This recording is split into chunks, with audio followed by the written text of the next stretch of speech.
We're live. Week 7, folks. Hello. Welcome. Hello. Thanks for joining us. A quick reminder before we really get into the nitty gritty. Um, we'd love it if people would, a general rate and review of the show. But more importantly, like if you have any questions, attach them and we'll be sure to answer them in the comments. We know we don't got too many viewers at this point, but if you do have any questions, we'll be sure to answer them. That's for our Instagram followers as well. If you're seeing this shit and you're like, "Oh, I don't know anything about e-commerce. Like I can't ask them a question. Just ask us." Like Yeah. you want to know We are active. what does it mean when you're saying a website is avant-garde? If you want us to review your website, just drop your URL or drop your store or just, you know what? Tag any brand you want in the comments and we'll roast their website. But yeah, please post your sites and we'll take a look at them. TK, you want to share your screen with the folks? There's been like multiple people hitting us up about like subscriptions and like building like good PDPs for a subscription brand. And people have been telling us like, oh, all your brands are set up for like clothing or fashion. So I set up this preset last week just for a subscription brand, and I can kind of demo this quickly. But this is the product page. Um, and I believe this is actually based on a AG1. Is that what it's called? Yes, like the green powder. Oh, awesome. I kind of mocked this up based on like one of their pages. So this is a subscription page. You can choose your options. Like obviously here it's like the quantity. Um, right now it's only available as subscribe and save, but you could obviously swap that to one time purchase or subscribe and save. We're also going to be updating the subscription box quite a bit. You're going to be able to actually add in dynamic blocks in the subscription box. So if you want to like add extra content or like explain the value proposition of each of your subscription offers, you can add blocks right inside there. This example is just showing like a countdown timer, but you could obviously put in text and images and kind of design that how you want. So that would go really good on a page like this, obviously. Um, but yeah, I mean, I really like this product page. Like we've got a lot of like it's like pretty content heavy.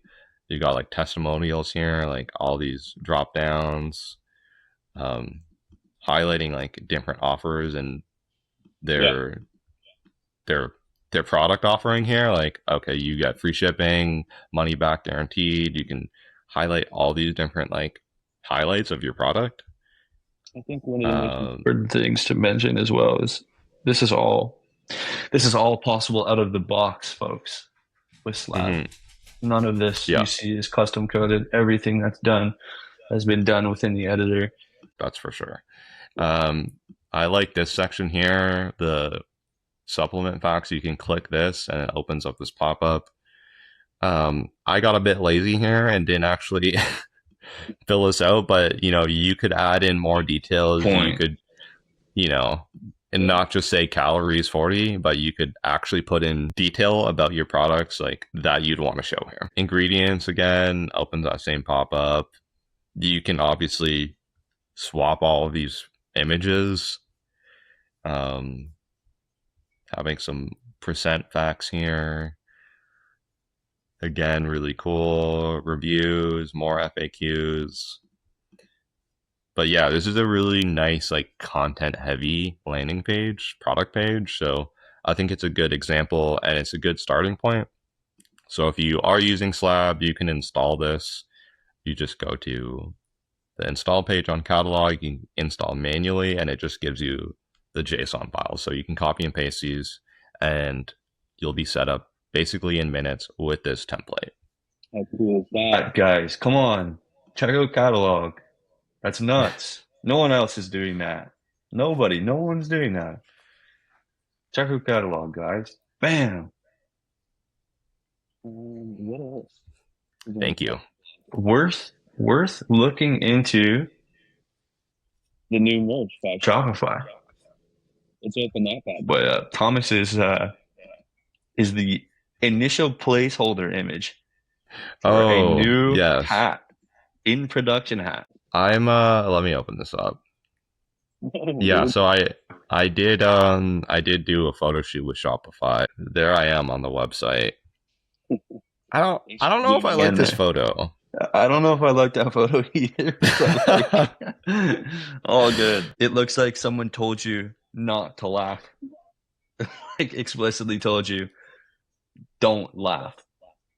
Well, they're actually telling me a lot to laugh, to do like the Yeah. fake laugh. I was doing See one of the that. photos actually where you're totally, yeah, they got you right there. Like, do a Yeah. smile for us. And you're like, okay, Yeah. I'll try. I I could think it's also never also do this. I could never yeah. be a model. I don't know. I kind of enjoyed it, but I don't. I guess I'm just like thinking too hard about it. But I also am not. I don't know if I like this the way this hat fit. Like it's kind of like a little floppy on the top. Like Yeah. he's. I don't know how to describe it. It looks like it needs to get Broken, and I'll say that. Yeah. straight brim. It's odd as well. I'm not a straight brim hat guy. Yeah. I'm the straight brim But guy. I do like I like this shirt where or the long sleeve. I think I wore that one as well. This one's kind of cool. That's cool too. Dev mode. But you know, I don't know if I'm the big fan of the print on the front and back. It's like just pick Yeah. one. I'm with that as well. I don't know. I don't know why my brain says that, but just No, put it on. I agree. I agree completely. I But don't. none of Yeah. this stuff is like cluttered. No. but, No. Focus mode productivity counter too. That's pretty neat. Yeah, I like this hoodie. Like the whatever those little flowers there. oh yeah, this one cool. I do like that one. Oh, Honestly, that one is probably the nicest thing, truthfully. yeah, Story yeah. you just showed. Also, if we're just talking about design, the the way they load the images in on this page are very cool. Yeah, Like I'm down with that. Well, We got the they liquid actually have it. upset too. That's actually neat. Yeah, they actually have it hooked up on scrolls. So like as you scroll, they're like pixelating in. Shopify It's post. your boy Thomas. Come here. Telling you guys, Yep. there's a reason for all this. This. Check out catalog. Check out Brickspace. We're coming. We're coming. Oh, that's kind Uh, of cool too. This add to cart. That is neat. Yeah, I like that. Oh, that's dude. cool. That sound. I actually have been meaning to add more optional audio cues just like that to our theme. That's something I'm thinking about adding like really nice optional click and hover toggles and sounds. I know we do have that on Slab right now, but it's like it's a little janky. on that note, we've just done an audit of Shopify's supply section of their website, and we think it's pretty up to par.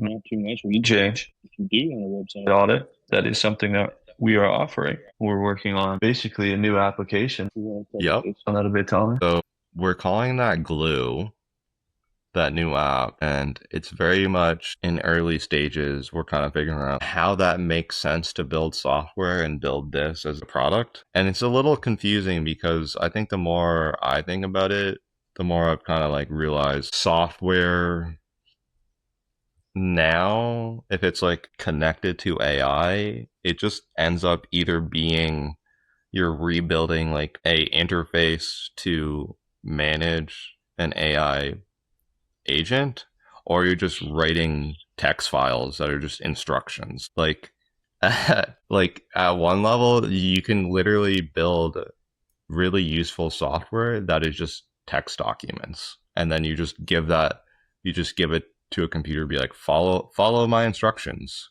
Yeah. and it just text documents, Well, really well organized. I It's was gonna say. well documented, like guidelines, like how to optimize a website, what to check for, design rules, etc., etc. Like at base level, it's just text documents.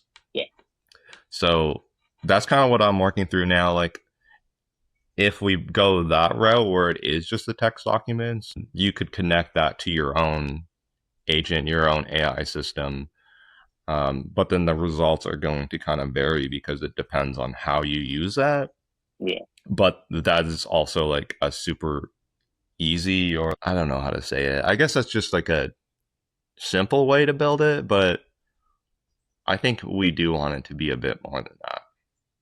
Yeah, and So also, like I think a lot of this stuff is still going to require like quite a human touch. Like it's something like this can't really fully be automated. So these are I want to say that's just like the base of what would really be done throughout an audit as Yeah, well. Like these are just we're kind of designing a system that'll set up like a series of like protocols, so to say, written yeah, I rules. think I agree. I think at the base of it, it would be like, okay, you can have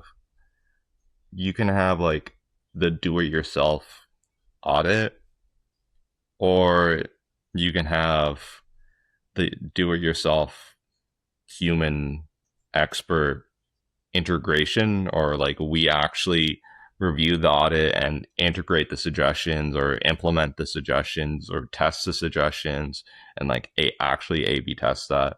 yeah, Um, like it's one thing to like go to ChatGPT. It's like, oh, what should I fix on my website? And then obviously it'll give you a list of a million things. Like even if your website's perfect, if you ask it for suggestions, it will give you suggestions. So yeah, I think I think like what we do will end up being of a more of a service in one way. Like it's just going to be like, yeah, it this is would. what we're doing. For sure. This is what we're doing for you guys. Um, you can do it yourself, but I think it will be more of a service, if Yeah, that makes any It sense. would. be for sure. I mean, it would be more hands on than anything else. Glue would just be a system designed to make sure we're hitting the benchmarks of everything, really, Yeah, I think that's a yeah, better way to to describe it. Making sure that not only is like would an audit have a very human touch from us at Breakspace, but you would make sure that the technical aspects of everything that's involved in making a website run swiftly in its back end would be covered as well. So that's Glue. yeah, yeah, I think that's yeah. a way Would I you to think describe it? I mean, if anyone out there wants to like test that out, like we are kind of doing some of that already. So like sending yeah, out some test audits to some brands we already work with, that are kind of like automated, but we're kind of going through and flagging things that are like, okay, these are actually real issues, yeah, um, that actually should be implemented. And then some of them are like, okay, like, yeah, the system flagged this, but this doesn't matter. do Or it. Well, stuff, right? Like, you yeah. could do it, but like, who cares, you know? So So typically, Also worth mentioning is that this is you really don't need to do a lot of this stuff if you're not a bigger brand. I think if you're entering that stage where you kind of want to make the next step, like this is a really, really good idea. Um, just say nothing really. breaks on your end, but also more importantly, totally. like I think the biggest thing about this, like, is Making sure, I guess, guess like the infrastructure that you could create that you've created can like keep up with demand and like keep up with your site more than right? Like it's about building something out that will really last.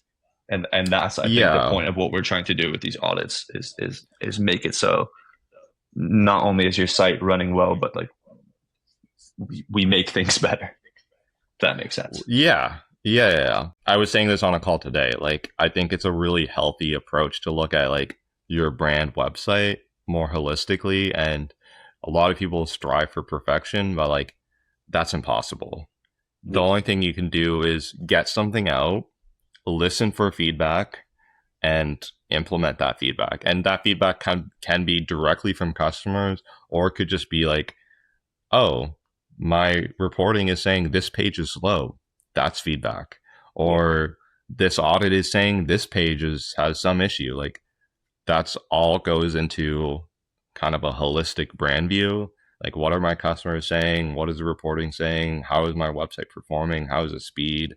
Like what does the code look like? that's all something you can look at and continually, slowly test and optimize. So I It's guess That's maybe one of the best ways we can describe glue is we will go in and play with that with a human touch, but glue would offer those services out of the box. It would be automatically testing these pages and going through the motions of exactly what Thomas just described. yeah, yeah. I got it. I got it. Some testing working really well with like actual browser testing. So the like the system will actually like open up a website, click through your pages, and like review the design that way, which is really helpful because it's gonna review the design by actually using the website and then actually review the code. So it's got like a so a there. good review. That's a very thorough way to actually describe what glue is doing.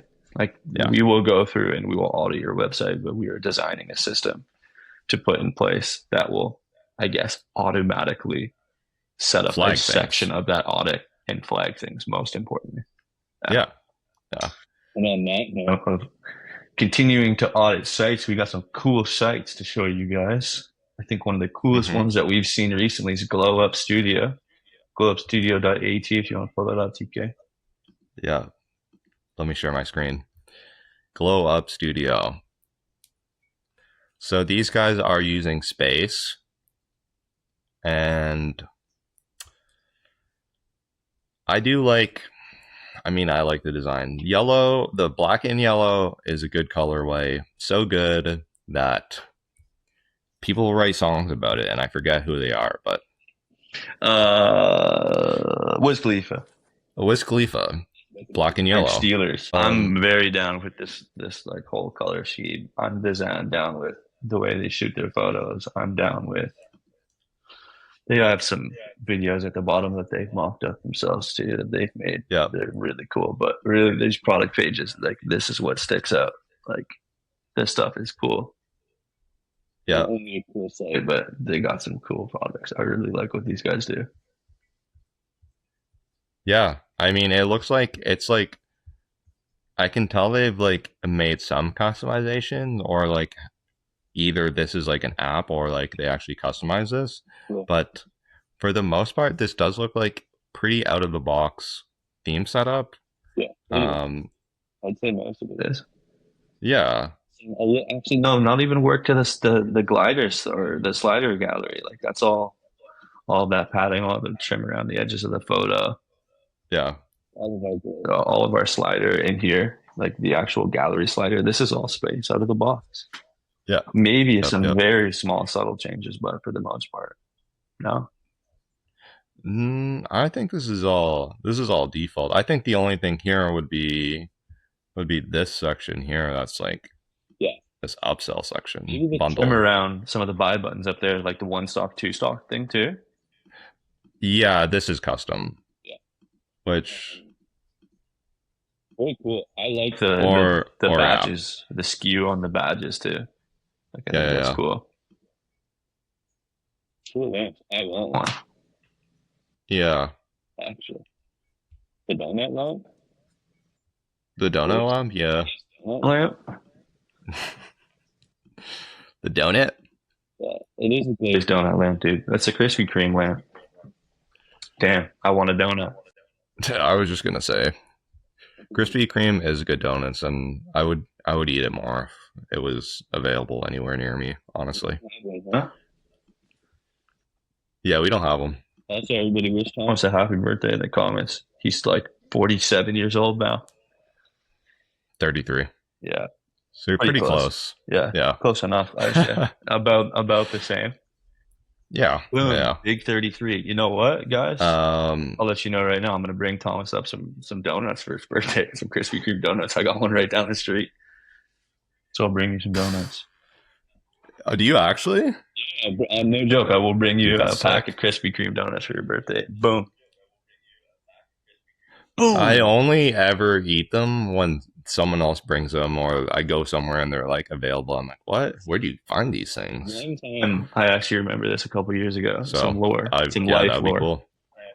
is I went like 30 minutes out of my way to get to Krispy Kreme, like right when it was closing, and it was like all the way in Sauga, driven like from downtown Toronto with somebody to go get Krispy Kreme donuts, and we got a whole pack of Krispy Kreme donuts and ate, I think, 2 dozen donuts, or not 2 dozen donuts, but a lot of donuts in one sitting, and we didn't feel good after, but it was worth it. It was really worth it. On to another Yeah. Afternoon foods. Check this one out too. Yes. But definitely a different vibe and feel, but this is neat stuff too. Yep, this one is using space as well. I really like this big heading. I like this font, and I like the colors. So they're salad dressing starters or homemade-ish dressing. Just mix oil and vinegar with their blends for fresh, delicious dressing ready in seconds. I actually like that concept, that idea. Yeah, that's So cool. it's Yeah, just actually. kind of like it's just a spice blend basically, Which you don't and then you you mix it want to with deal like with, and is how you make your food taste good. So yeah, yeah. I mean, I usually never buy pre-made salad dressing. I would just make them because I guess I'm a food snob, but this is super convenient. I would And totally I'd agree, probably, especially if there was good ones.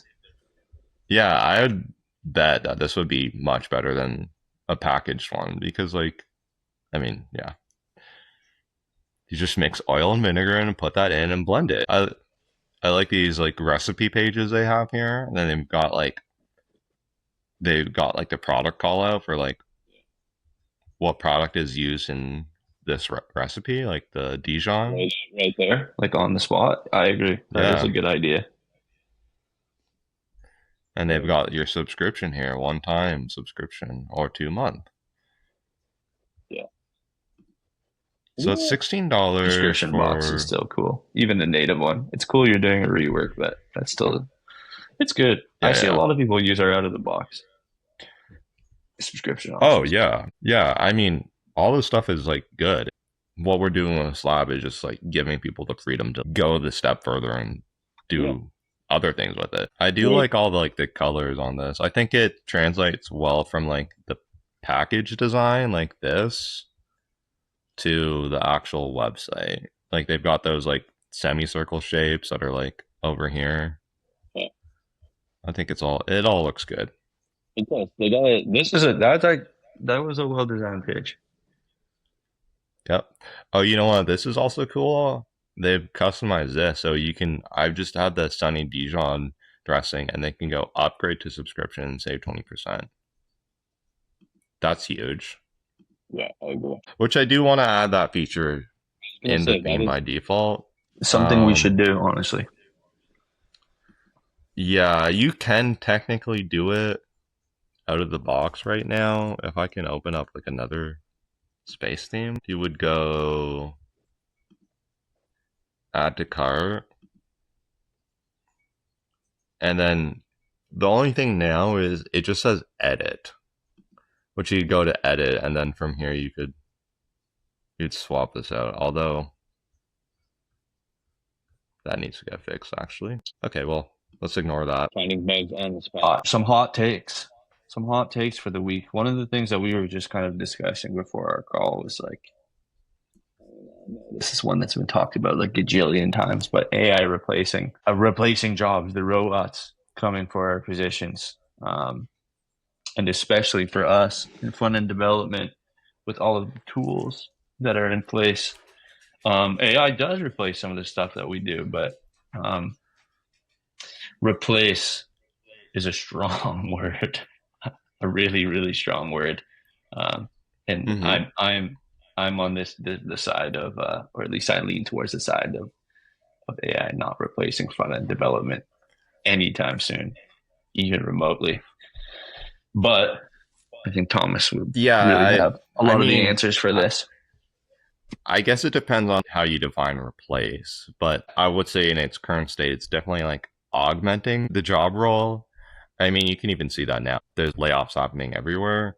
And the weird thing is that like we are almost being forced to use AI as like a tech company Yeah. because like the entire industry is using it. So one on a job level, if you're an employee or whatever, you're kind of forced to use it because now your job requires that. You need to keep up pace, use AI, or you're going to get left behind. So now all the companies are using AI because it's faster to pump out features. Now everyone just expects that speed of pace. So Yeah. if you just want to do things by hand, it's just going to take longer, I and agree. you're going to be like the only one doing it that way. So Yeah, it's 100%. I think that's fair. But I also think there's a yeah, really important like distinction between having your job replaced and having tasks replaced. Like AI is a lot better at replacing tasks than it would be entire jobs. Like yeah. No, I AI agree. It's can making draft an email it's or summarize data, but it can't manage a client relationship or lead a team meeting. It can't, right? Like there's a lot of things that yeah. I think AI does great, but I I don't trust it for making decisions. Yeah. Um, but it can execute on the work a lot of the times. Like if you know what you want to do, it can do it, especially in something that's like code. AI excels at that because AI is just like averaging. It's like math. It's just averaging out everything. So just like if there is a proper solution or an average solution to a problem, then it can do that. Like if you give Exactly. it if you say make me a piece of art, it will give you the most average piece of art or image. And that's the same thing with code almost. It will give you the average. But if you ask it specifically to do something, then it will do that. But as long as it knows what to do, I guess. As long as it's like a common known about thing. I don't Yeah, know. I I don't know what agree. I'm saying anymore. No, that makes perfect sense. Um, yeah, I don't know. Like for us, the coding aspect of what we do has like fundamentally changed. it's so heads up. Like it's fast and it's not only fast, it's good and it's gotten so good so quickly. Yeah. Um, but in a lot of the ways, kind of like the audit stuff, what we do requires so much more of a human touch. Um, and you can definitely use it as a page generator of sorts. But I still think that Very human aspect of kind of going over and combing over what needs to be done, how it's implemented is really, really important. I think it's a great tool for creating things. I think it's less of a good tool for actually really properly implementing stuff. You can take snippets of what this does, and this is exactly what we do now. Like we'll assign it tasks, and then we'll kind of go over it and implement these things ourselves, right? So I think it really is just a great tool more than anything else. Yes, it certainly is a tool. I know there's people out there who are using it as like not with that level of, I guess, finesse where they just say make me an image or make me a website, and then they're like okay, that's good, or make me a flyer. You see all Yeah, like the food trucks Page now with like killer. the AI hamburgers, and it's yeah, I like agree.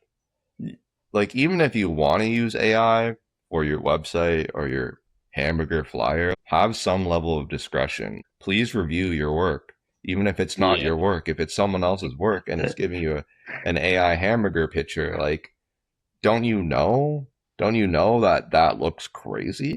Have a really tough time with that. But AI is getting to the point where it's like so good. But as you were saying, I think it like the kind of counter that not even counted that, not that you don't agree with this, but like it's a blank page.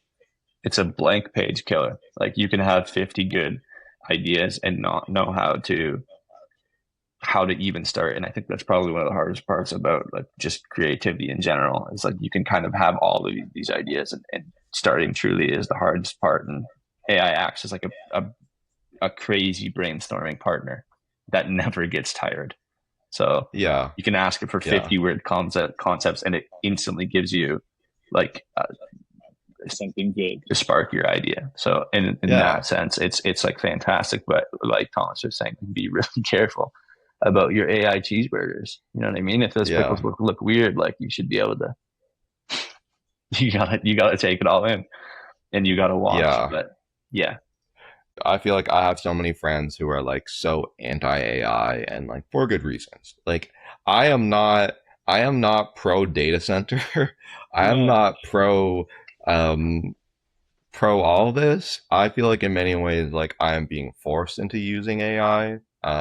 I don't think I could compete with bigger companies as a software developer, as someone building software products. I don't think we could compete with bigger companies that are using AI yeah, that are 10 times our size. Like either way, I feel like we're being forced into those, which I don't even think is that much of a bad thing. I feel like better about understanding the tool that is potentially dangerous, using it than not using it.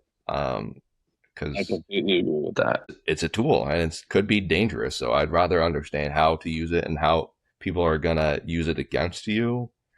Yeah, Um, I mean, yeah, yeah, but yeah, I getting back to my original point, I was gonna say having used AI for years now and seeing its like infancy, I was thinking that these tools were going to give people way more power to build impactful artwork almost like, but I don't think that's the case at all because I feel like the only people who use AI have no have like no sense of like how to like craft anything. yeah, So the only people who are using AI are like, especially in like Instagram or like slop reels, are just purely going after quantity and make me an Instagram reel, make me a hamburger photo, and then just hitting post. I Like, agree. I agree completely. I think for I think people just need to be be cautious about like what they're actually deciding to use it on because like as the bell curve, just as AI gets exponentially better and it will like really fast, like this isn't going to stop. It might slow down, it might plateau a little bit, but it's certainly not going to stop. But yeah. just use your discretion. And I guess the point is people are going to get really, really, really good at spotting this, even in coding, there's going to be setups. signs of just like the way things are written. It's abnormalities. Um, Well, that's like the AI slop design is like you can Google like slop websites, um, and it's like okay, there's so many like how to detect AI slop websites. It's like okay, yeah, it's got that same purple color that every AI is using now, Yeah, which is interestingly enough, I actually saw if I can come find this, but you know Tailwind, right? The reason that all the AI systems are using like that purple color is because that's like the default Tailwind color. And like a lot of the AI systems just use Tailwind and then they'll like stick to that default color. Let me Google this. So I actually want to get this right. The mystery behind AI's purple problem revealed. So yeah, I don't know if you've seen any kind of like design like this. This is like yes. AI design slop.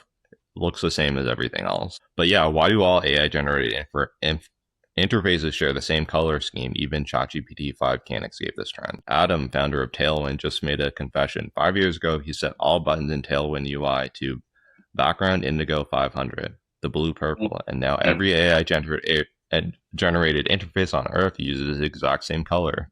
So that's exactly what I mean by when I was saying like AI is just do the average. Like there's nothing wrong with this blue color, but unless you're asking for a specific color or a specific way to implement something or design something or show your hamburger, it's just going to do the average. Yeah, Like it's just going to use the most popular color, the most popular framework, the most popular way to do it, which isn't always a problem, but like something to be aware of. but also like prompt it. Like you think of AI as a tool, but like work with that tool. like it's a sawzall. Oh, like it's a sawzall. Like you Yeah. can you can just like chop the limbs off of you can just like tear a car frame apart with a sawzall, or like you could, I don't know, put your prompts into your due diligence, follow your cuts, and you can like make something great. But like it's a tool, and like it's a really, really dangerous tool, but it also has the power to do like really, really incredible things. So just be careful and make sure you're explicitly looking at these prompts, especially when you're coding, and then reading over it, because it's great, it's awesome, but it can suck, and it also makes crap like that. Yeah. Bang. That's behind the big Well, setting. Folks, Boom, 7? dude. 7. It's Nice. 6 or 7? it's 7. It's 7. It's not 6. It's 7. Okay. Sorry, guys. My fault. We won't do that again. But yes, please, anybody that's watching, if you've made it this far, post some links, post some questions. And also, the big thing is we'll do a little mini audit of your site. We'll go over things that we think can be better without hurting your feelings too much. Maybe a little Maybe bit. yeah, tag your brand or someone else's brand, your favorite celebrity brand, and we'll roast them on the next episode. Dare you. We dare you. No balls. Signing off. Yeah. Okay. Thanks For tuning in, folks. Goodbye. Okay. Bye. Bye.